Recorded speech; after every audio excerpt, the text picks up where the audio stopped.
My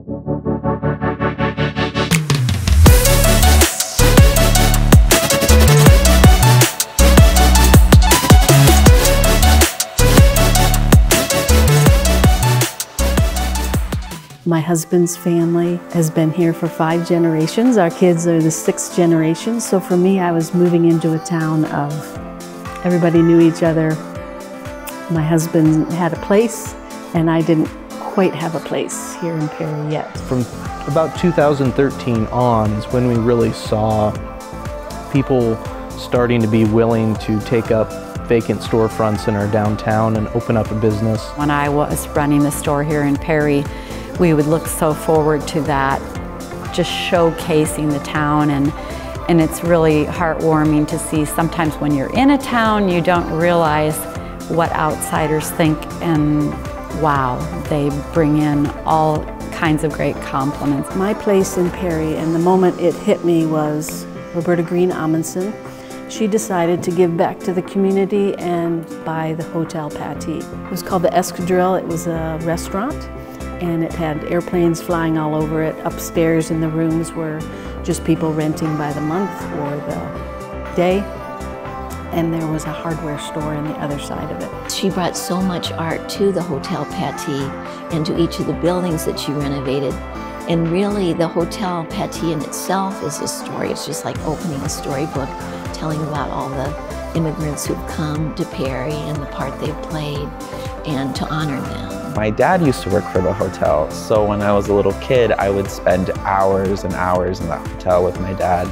I would run around the basement and like the bowling alley. I'd spend so much time there, and my dad would show me the rooms, and I didn't even know that it was like there were different cultures until my dad was like, oh yeah, these are different places. And I think it's so cool. When the hotel reopened in a grand way in 1997, that was probably the impetus to showcase art and music. Roberta Amundsen brought several musicians to town when they had the opening, and then if you've walked through there, you've seen some of the glorious artwork in there. The hotel and these 2 buildings are my favorite buildings in the entire town because they're just so old and they just feel so like there's so much history here. It's had, I believe, 3 different owners since then. There was one private owner, Jay Hartz, who did a fabulous job for 6 years with his wife. They really took management things seriously because it was theirs personally. Those were great years, and then the city has purchased the hotel. As a kid, I was probably between 6 and 10 as the Hotel Pattee, and then really the renaissance of the community got started in that time period. So it was really kind of an exciting time to be a kid in Perry because there was so much going on. There was so much positive momentum and just positivity in general. To see the Hotel Pattee get redone and get to come in here, and I hope that I'm still as marveled with this place today as I was 25 years ago. But I think that was also really impactful to see what Roberta's vision for the community was and how she worked to make an impact and give back to the place that she grew up. The pork plant changed hands, the railroad was leaving. These are important things to the history and fabric of what Perry had been up to that point. And she brought to Perry the idea, the vision to restore this hotel and bring life back to Perry. This dying has many degrees. A man might die 1,000 deaths in one day and find at once a joyful life corresponding to each of them. To me, that pictured what the hotel looked like. And even the picture of her restoring the hotel is a picture of what's gone on in Perry. The school district owned La Pose. Well, first it was the administration building, and then it was turned into a at-risk center.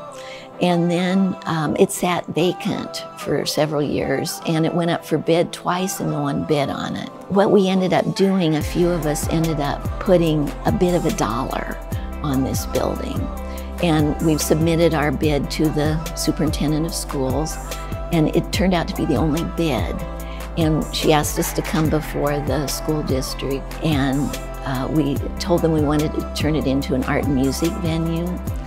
and a community gathering space. They all voted unanimously for us to have it. So then we began the renovation process because, you know, my husband called it our free puppy. It was that dollar turned into a bit more. The Post was an inspiration to many, and it was an inspiration to a revitalization after the hotel was renovated.